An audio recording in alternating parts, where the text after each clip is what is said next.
everybody. Just putting the green down on the Alguacil hacker. Quite liking how these guys are turning out.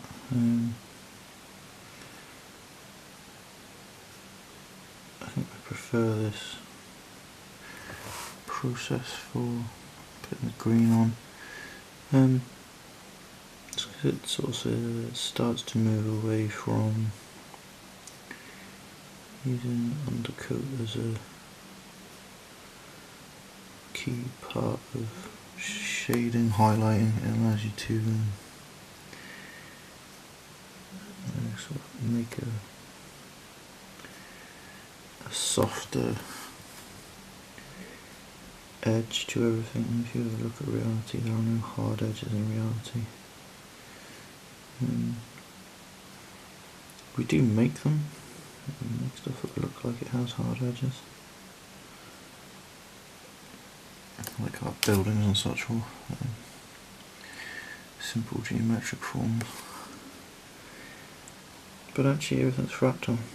Everything sort of blends seamlessly, like the sea on a beach. And so I used to prefer well, it depends what I'm doing actually. I think overall I prefer the kind of, still on definition, but like a softer look.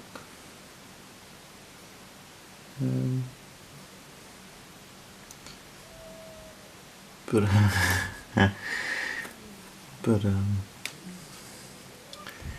if you are painting on mass and you're doing armies, especially if you're doing historical,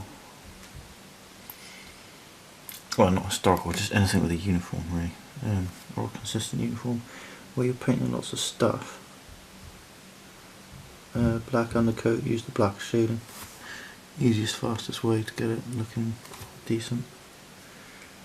This takes a bit more attention to detail, a bit more attention to what you're doing.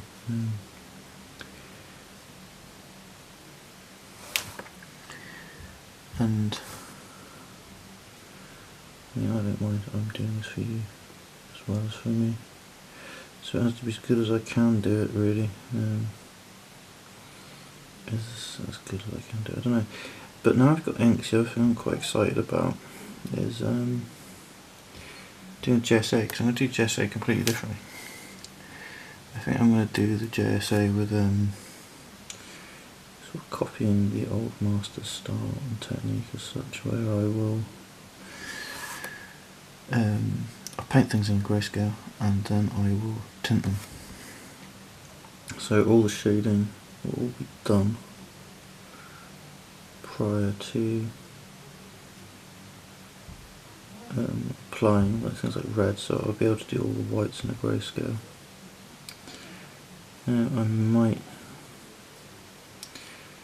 I'd be tempted to do it sepia, but actually, I mean, I could do it sepia and then bring the sepia up to white, so you get a sort of bone coloured white, but I think I want a greyer white. Here we go with the Alguacil hacker. Just moving on to the purple, and again it's a female character, and with all the female characters in this Nomad Force, I'm going to be lighting up all of the purple plates straight up to the violet. In the case of this one, because some of the strapping is, or a lot of the straps are painted in purple, I'm going to do the inverse of what I'm doing with my intruder. So I'm going to leave the purple straps dark and I'm going to lighten up the plate. So we get the difference in appearance of materials. And that's going to be a consistency across the females. I think they'll have the light purple plate and the dark purple strapping, whereas the male characters will have the dark purple plate and the light purple strapping. And I think it will create a nice consistency, but also a nice differentiation between the miniatures that make up forces.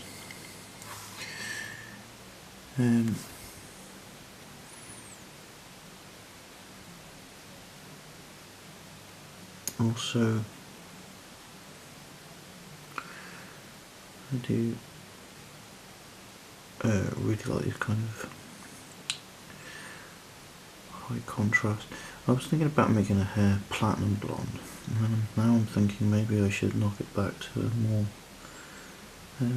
reddy gingery colour, so that it will contrast well with the light green purple, darken it down rather than lighten it up, and also it will sit well with the skin tone, because I think I am going to keep the skin tone dark. I might even use a brown ink on the skin, keep the skin really dark.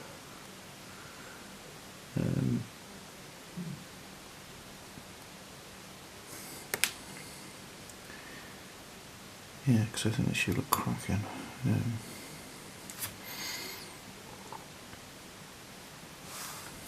I don't know about anybody else as well, but I think one of the loveliest things about these miniatures is super dynamic posing. I know sort of on average each miniature is a fixed pose, so you don't really necessarily want dupes, but the miniatures you do get are absolutely stunning. The only problem I think might arise is, you know, if there's an availability too and you're only up duping miniatures, which isn't such a problem with something like this, where you have, as you can, I'm just trying to pick out each panel individually because there's already the purple down. You get purple in as the shading, which means you're naturally starting to generate shading. I know there's quite a strong contrast between this purple and the purple underneath, but I'm looking to create definition quickly. And then here, howling wind, howling wind. But on the same note, I mean, something like a hacker, I think in the case of the Alguacils, or Alguacili, I think Alguacil is singular and Alguacili is plural, but I'm not sure, I don't speak Portuguese. It's just my best bet because I was looking at the armour lists and it calls them Alguacilis, or Alguacili. But then I was looking at the box, and the box refers to her as an Alguacil. One has an E on the end and one does not. I don't know how you're meant to pronounce this. I'm probably pronouncing it utterly wrong.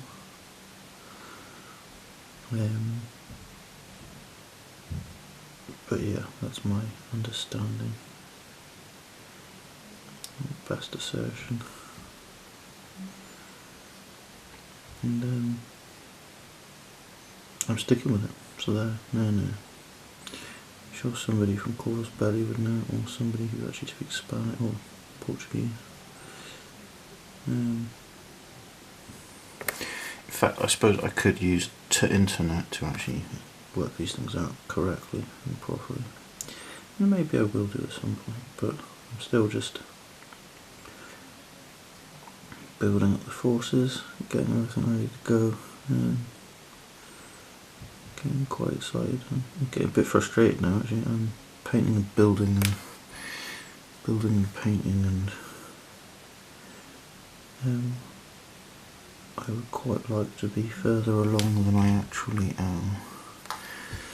I would like to be playing right now, but at the moment I'm still in the land of a lot of stuff to do, because I mean I could just get, you know, miniatures based stuff and play games, but I'm trying to show that you can get this stuff done. It does take time, you have to be patient, but it's worth it. I'm also trying to get to a point where I can make battle reports for you guys out there which love Infinity, which actually do Infinity justice. I've been feeling lately that there are, well, there's only a couple of people making battle reports, for one, and they are decent, but I don't know, they could be. I think as a game, the way the game's designed, it actually lends itself to battle reports really well, because you really have a sense of like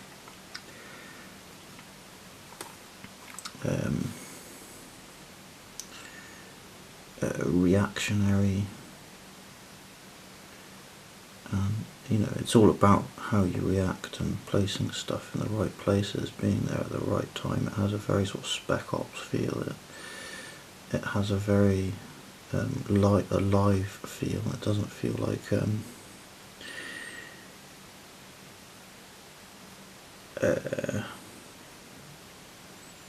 sort of World War I or World War II pitched battle, but with sort of sci-fi things. It feels like science fiction. There's small groups of people able to put out an awful lot of firepower, so actually big groups of people aren't necessarily better off, because you just smash them with saturation fire and they won't last very long.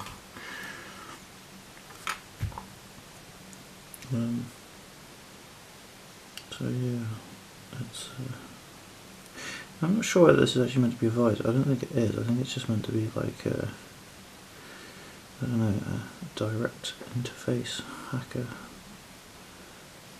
item of equipment. In fact, I'd really love to just get my hands on some stuff which is just like, I don't know, technical readouts of equipment, just so I understood a little bit more about it. I am getting through all the material in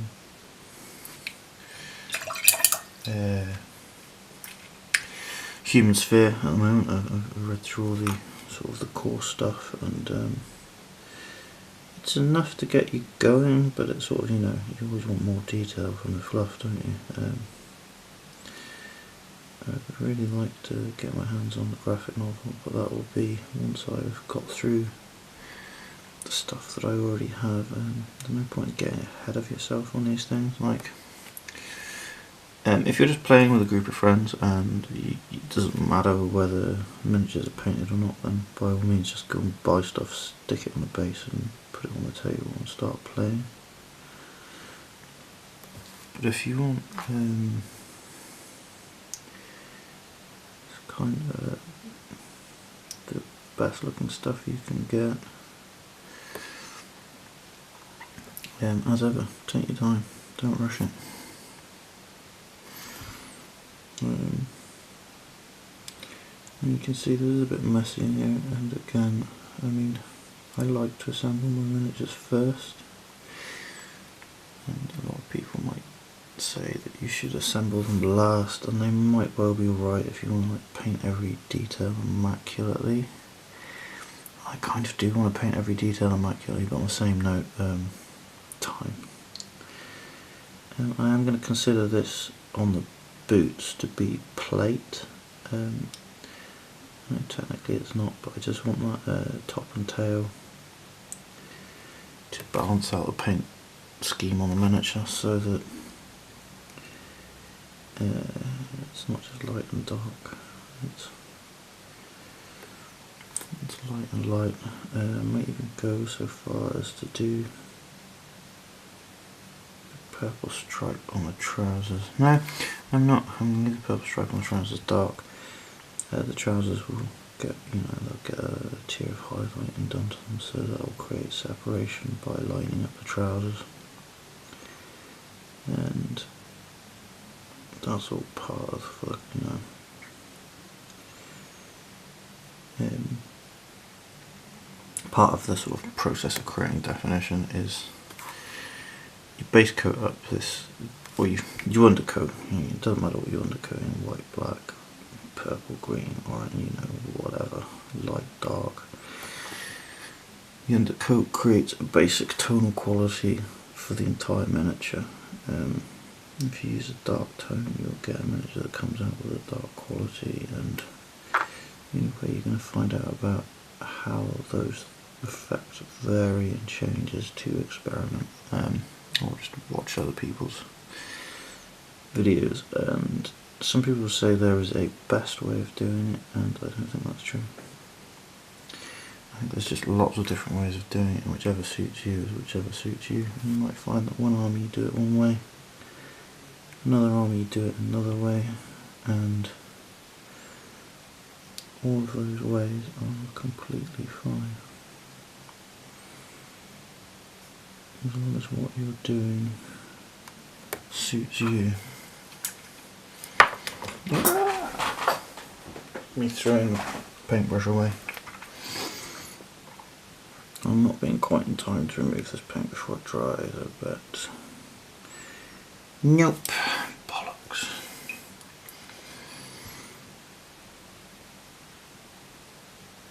And yeah, this is come on.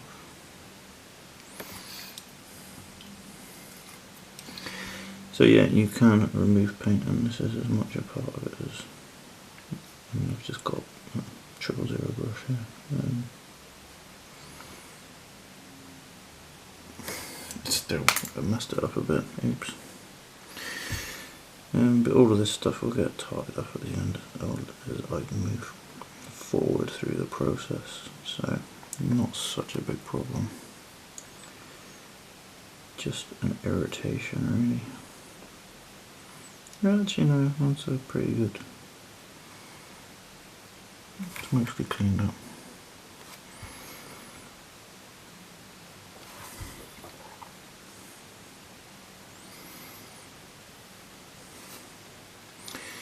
So yeah, I mean, I'm spending a lot of time hunched over things at the moment. I can't tell you whether my work surface is ideal, but because of how I have to have the camera placed, it makes my work surface not ideal. Cause I'm trying to keep this in shot and in focus for you guys, so I sort of fix a point and I try to keep it hovering there so it stays in focus for the camera, but you know, as you know, it drifts in and out of focus, and I'm finding that in the editing process, but I can't really go back and refilm it. I just try and stay on top of it as I'm doing it. Also, one of the nice things is, I mean, I've been looking back at stuff and seeing stuff on your screen. Take into account you're probably looking at it between 5 and 10 times bigger than it actually is, so if it looks halfway decent on your screen, it looks very nice in real life as well.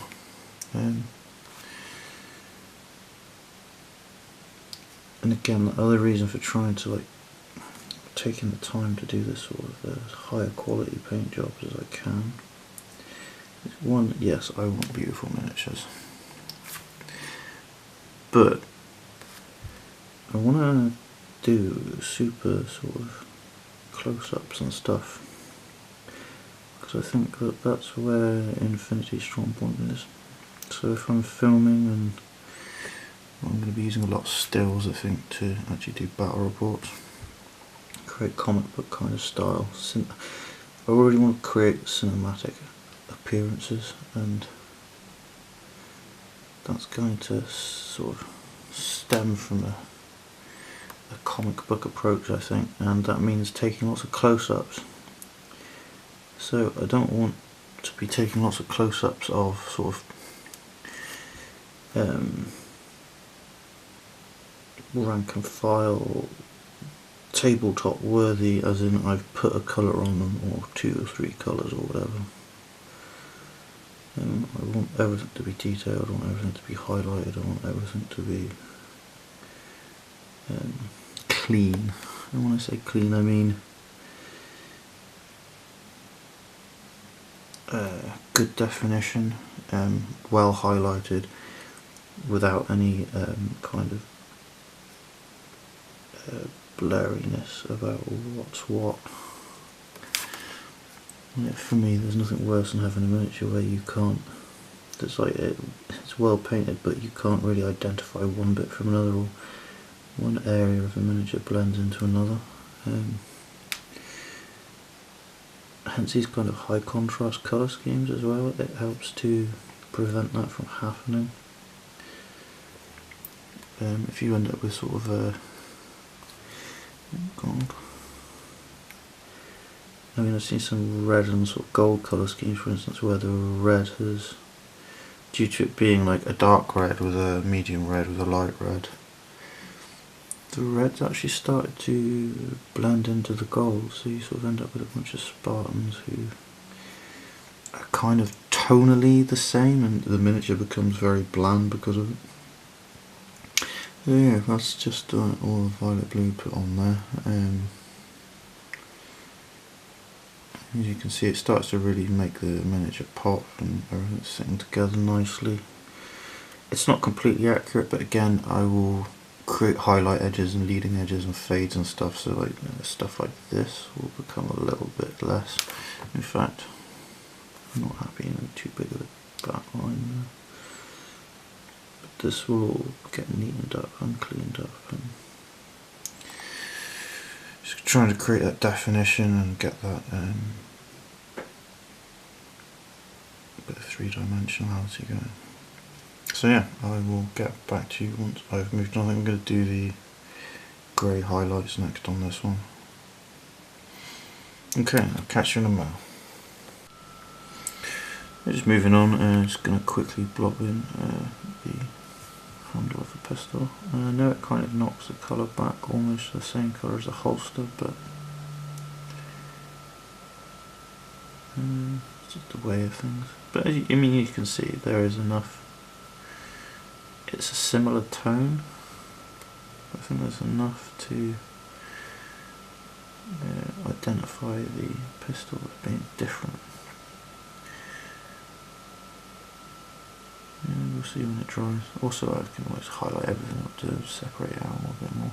And I've still got to put all the highlights on the leathers. So we're just moving on to grey highlights on the Alguacil hacker. Again, I'm going to do some fades and just run light grey. This is cold grey. You find I'm using quite a lot of the same colours over and over again throughout these processes, because I'm actually using the same cold grey as the base colour for the weapons. But again, I'm just trying to sort of show that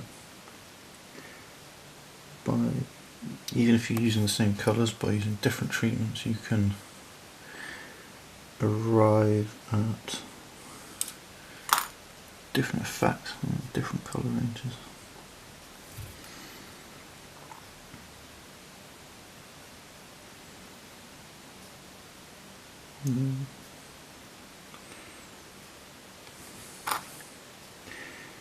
Just still working a little bit more. Trying to get a fade going.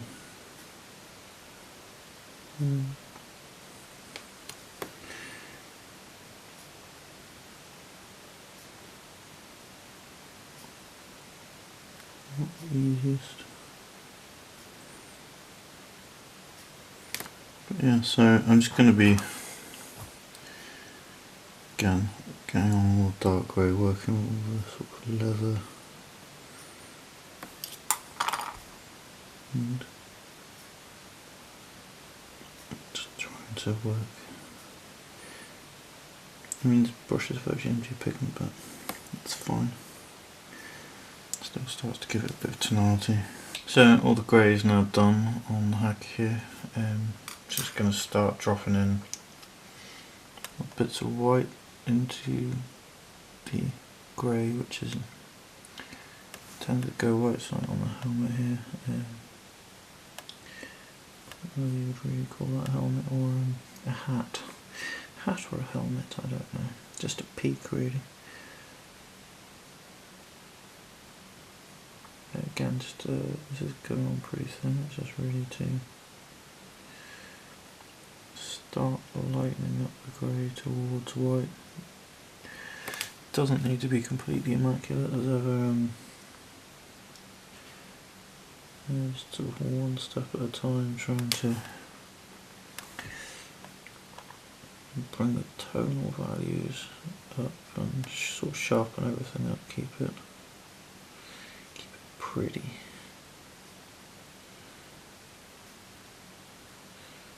I don't want to make this in any way messy. Still haven't played enough of this really to know the value of the different troop types. I haven't quite decided to myself whether this is an objective-driven game or a murder nation. Is it more important to be able to kill each other off, or is it more important to be able to achieve your objectives? I know that from what I've read, all of the missions sort of objective driven. It's also a very, very brutal game. Like, people just die in droves. Also, I've been looking at sort of special characters and stuff, and it's very difficult to make a decision about what's good and what's not. There isn't a massively significant amount of variation in stat lines. And the stat lines, in my opinion, are built in a pretty balanced way. There's a significant difference between like an 11 and a 15 in a stat, but there's not much of a difference between sort of a 10 and a 12. Maybe 13 plus is getting decent. Just starting to drop white in. I did cut the grey in over the top on this bag whilst I was off camera, and on the straps going over her shoulders. And that's kind of, it's really just in order so that you don't have to watch me doing the same thing twice. I mean, I'm sure I've said this before, but one of the good things about this sort of stage of creating definitions is actually you find out which parts of the miniature you failed to paint, and that can be as valuable to you as being able to paint well, because it identifies the bits that you've missed. It identifies the bits you need to sort out as well. I'm a strong proponent of sorting out everything as you go. Always have a process. You should always have the same process. But you should always have a process. I'm just going to drop the white into the com log here as well.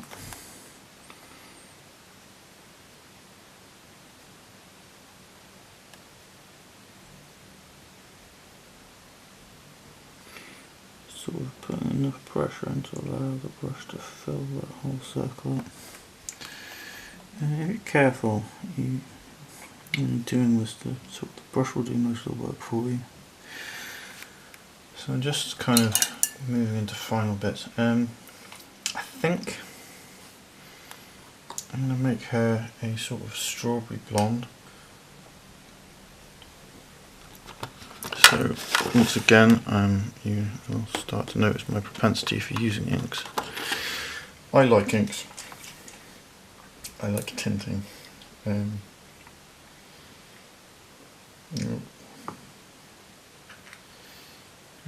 like to escape their pot very much.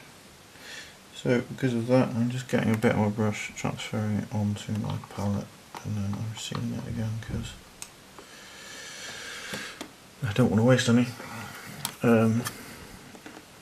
Moral of the story is, don't leave your inks on this side. I've only just received these. I've just got a bit of red. As of it, I've got a brush. I've loaded it with red paint, with red ink. I've now dipped that in the water to load it, and I'm mixing it back with the. So I've got a kind of fairly thin ink. And you can just see it starting to,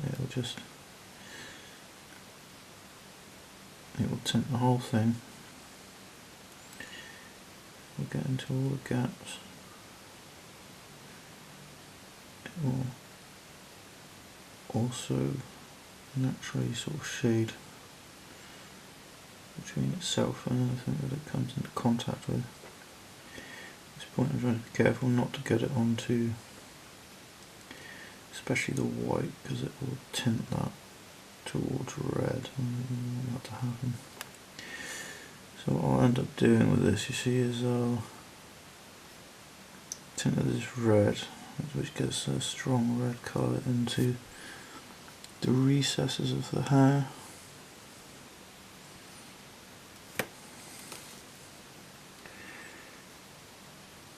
And I will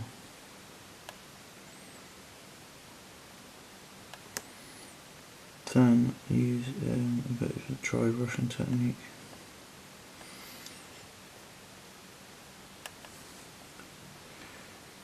And I will bring it back slightly more towards blonde. And I might even make this a sort of a dark red. In which case, after this, I will then, in fact, tint with brown ink of some nature. Using the same kind of. Try to keep my tints like this kind of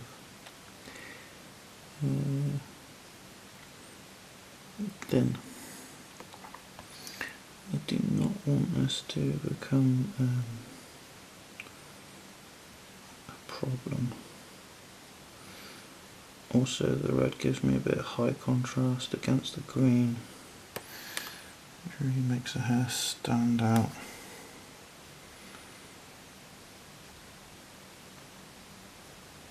And with a bit of a dry brush, that'll highlight, that'll really pick out the hair colour. So then it's just onto skin. I am, weirdly enough, gonna run a bit of the red ink over the cheeks and around the lips. Yeah, this is probably seeming a bit odd, but I want to get a bit of sort of life into the face. I don't want just to end up being flash tonal, if that makes any sense. Haven't decided exactly. I think dark flesh tone is marginally lighter, so I'm just giving this a damn good shake because I haven't used it yet. I think it's a marginally lighter tone of brown than the sienna, which is the opaque sienna that I've used for the undertone. Just keep into these brown scale tones because that's what I want.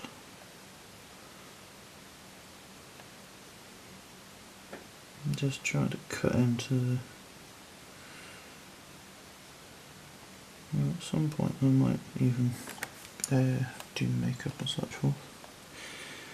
I'm not worried about the forehead at all on this one because that will get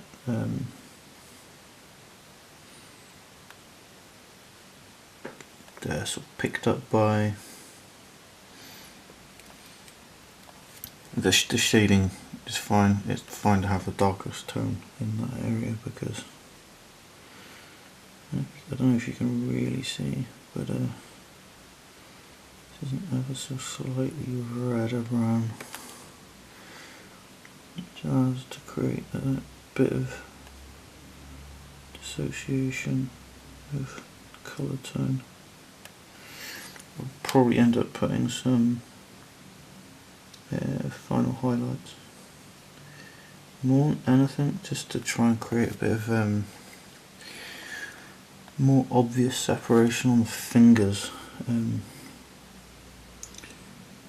Fingers, especially at this scale, run the risk of blending into one another. Right now as well, I'm sort of wedging my hands together so that one hand's against the surface I'm working from and the other hand is butted against it. This is in order to keep my hands steady. I know some people who are probably more sensible than me actually attach their noses to blocks before painting. They sort of have legs on the blocks. This is sort of why I like having one base. I don't really know what's right and wrong. It's just how I paint, really. So yeah, and that is this sort of creating definition phase. You see the other thing the ink has done is it's revealed that there is a panel here which I haven't painted. So I'm just going to quickly cut that in. And this is what I mean, again, it's sort of so I am going with the base colour first. I'm getting some of the heavier violet. It's literally just because I didn't really see that on the miniature until I run that ink over it. I'm just going to touch in these bits with heavy violet first. As you can see, I'm not doing an absolutely sort of opaque coat. Again, I'm not really bothered about everything being 100% even. It don't have to be perfectly identical. What I'm looking for is similarities. Again, I'm doing naughty things. I'm taking paint straight from the pot. It's because I only need like the teeny weeniest amount. And then straight away, without no fussing, no messing about, just straight in, drop that in. Ooh, almost did something very silly. And then just getting that little bit there.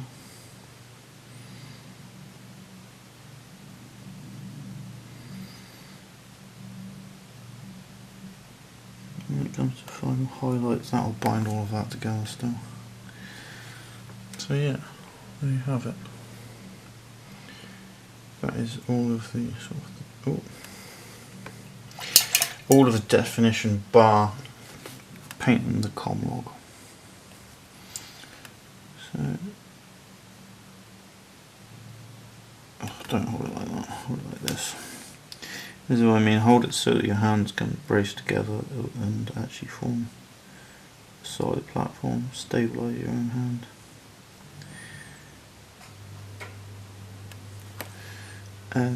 I'll probably end up doing multiple coats of this luminous blue. It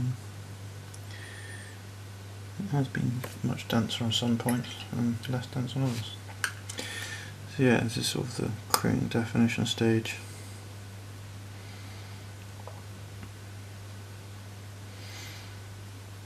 So I hope this has been of some use to you. Have a good one, take care and enjoy all your games. Cheers everybody, goodbye.